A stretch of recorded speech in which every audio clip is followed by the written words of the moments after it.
Now, at this time, we're going to go ahead and go into the obituary reading. If you have your obituary, it is there. And once again, for those that are tuning in, please feel free to scan the QR code so that you can obtain a copy. George Webster, affectionately known to many as Michael or Mike, passed away peacefully on March 1st, 2026 at the age of 75. Born August 15, 1950 in Springfield, Ohio, George was born to Jenny Orr and was later adopted into the Webster family, where he was lovingly raised by his parents, George Sr. and Jessie Webster. He grew up in Springfield, just west of Columbus, where his lifelong passion for music first began. Music was always at the center of Mike's life. At just 7 years old, he began taking piano lessons and performed in local recitals. By the age of 12, he added drums to his repertoire, and at 14, he was already performing live around Springfield.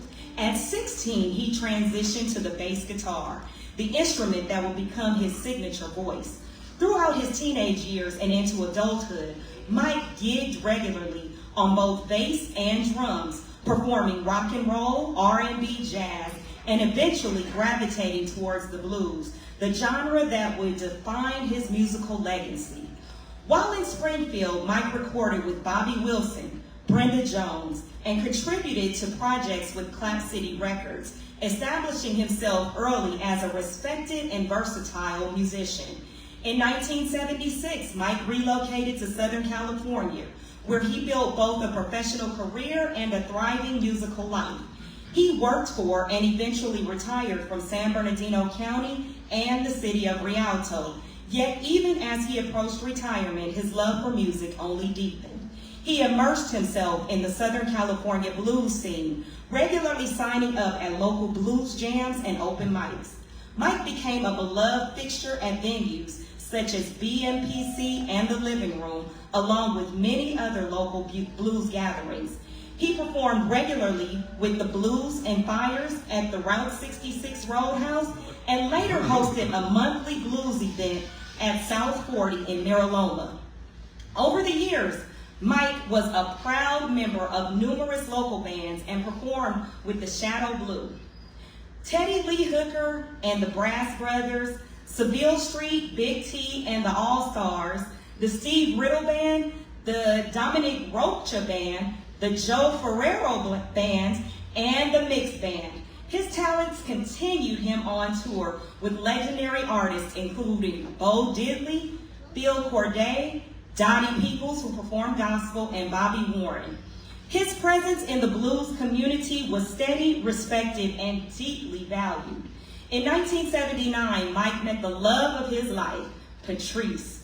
They were married on January the 7th, 1981, beginning a beautiful partnership that spanned over 45 years.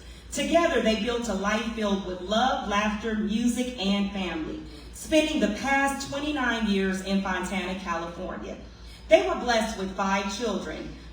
Mike is survived by his devoted wife, Patrice Webster, his 5 children, Howard Webster, Sean Sunshine Gearhart, Tashi Chambers, Jerry Michael Webster, and Davion Webster. He is also survived by his beloved sister, Jackie Henry, 12 grandchildren, 2 great-grandchildren, and a host of nieces, nephews, cousins, extended family, and dear friends, all of whom he loved deeply. He was preceded in death by his parents, George Sr. and Jessie Webster, his birth mother, Jenny Orr, and his brother, James Stinker Moss. Those who knew Mike will remember his infectious smile, his overwhelming laughter, and his unwavering love for music and family. He carried himself with honesty and integrity, embracing new opportunities without fear.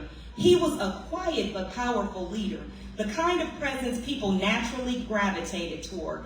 His patience, kindness, and willingness to mentor younger musicians left an enduring mark on the local blues community. Mike had a rare gift. He made people feel welcome, valued, and seen. His positive energy filled every room he entered, whether on stage or off. He gave generously of his time, talent, and heart. Through it all, music was his language, and the blues was his heartbeat. And if he were here to leave us with one final note, it would be his favorite saying. The band played on and on and on. His melody continues to live on in all of us.